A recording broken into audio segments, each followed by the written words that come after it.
علماء کرام، اصحاب فہم و ادراک، منصفین عظام، مہمانان گرامی، اور اس گلائے رنگارنگ کے چمکتے دمکتے پھولوں، آج میں جس موضوع کو زینت سخن بنا کر حاضر ہوا ہوں وہ ہے دین اسلام بحیثیت داعی امن۔ حاضرین محفل، یہ ایک حقیقت ہے کہ جب پورا جزیرہ عرب ظلم و تشدد کی آنی زنجیروں میں جکڑا ہوا تھا،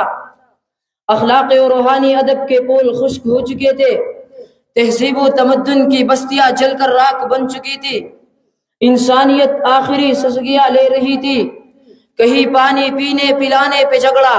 کہیں گھوڑا آگے بڑھانے پہ جھگڑا، یوں ہی روز ہوتی تھی تکرار ان میں، یوں ہی روز چلتی تھی تلوار ان میں، اور انسانیت ظلم و جبر کے اندھیروں میں بھٹکتی امن کے متلاشی تھی کہ ایسے میں رحمت خداوندی کو جوش آیا، انسانوں کو جبر سے نجات دلانے، ان کے زخموں پر مرہم رکھنے، ان کے دکھوں کا مداوا کرنے کا فیصلہ ہوا، اور عرب کے ریگزاروں میں فاران کی چوٹیوں سے نور نبوت کا مہتاب، امن و سلامتی کا علم بردار عبد المطلب کے خانوادے میں عبداللہ قادری یتیم، آمنہ کا لال، سید الکونین حضرت محمد رسول اللہ صلی اللہ علیہ وسلم دین اسلام پیغام امن و سلامتی لے کر اس دھرتی پر تشریف لائے۔ ہو لاکھوں سلام اس آقا پر بتلا کو جس نے توڑ دیے، ہو لاکھوں سلام اس آقا پر بتلا کو جس نے توڑ دیے، دنیا کو دیا پیغام امن، طوفانوں کے رخ موڑ دیے۔ جناب والا، دین اسلام جس کے نام ہی سے امن و سلامتی کی خوشبو پھوٹ رہی ہے، امن و سلامتی کا درس دیتے ہوئے کبھی تو یوں ارشاد فرماتا ہے، الا کلکم من آدم و آدم من تراب،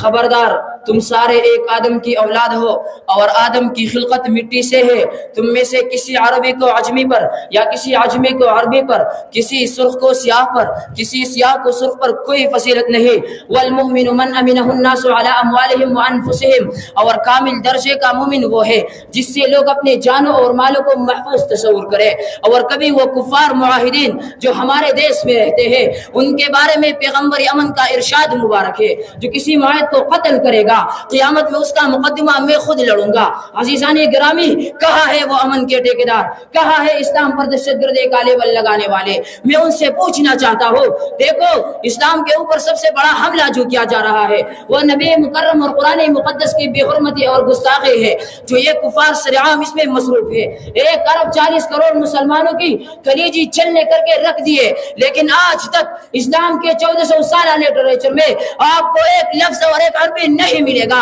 کہ رد عمل کے طور پر بھی مسلمانوں نے بنی اسرائیل کے کسی پیغمبر کی تورات یا انجیل کی بے حرمتی اور گستاخی کی ہو۔ یہ امن و سلامتی نہیں تو اور کیا چیز ہے؟ یہی اسلام کا دیا ہوا پیغام امن ہے، یہی مسلمانوں کو پڑھایا گیا تعلیم و تعظیم کا درس ہے۔ جناب والا، اسی پر بس نہیں، میرے آقا داعی امن و سلامتی کا درس دیتے ہوئے سن 7 ہجری کو مقام حدیبیہ میں غیر منصفانہ شرائط پر بھی دستخط کر کے یہ پیغام دیتا ہے کہ 10 سال تک ہمارے درمیان کوئی جنگ و جدال نہیں ہوگی، لوگ امن و سلامتی کا نمونہ بن کر ایک دوسرے کی تکلیف سے دور رہیں گے، لیکن جب امن کے دعوے دار سرداران عرب اپنا معاہدہ برقرار نہ رکھ سکے تو لتدخلن المسجد الحرام انشاءاللہ آمنین کا عملی نمونہ بن کر سن 8 ہجری کو میرا پیغمبر مکہ میں داخل ہو رہے ہیں، مگر امن کا پیام دیکھیے، ایک صدائے انتقام فضا میں بلند ہوتی ہے، الیوم یوم الملحمہ، کہ آج تو جنگ و قتال کا دن ہے، آج خونریزی کا دن ہے، آج کافروں کے سروں کو تنوں سے جدا کرنے کا دن ہے،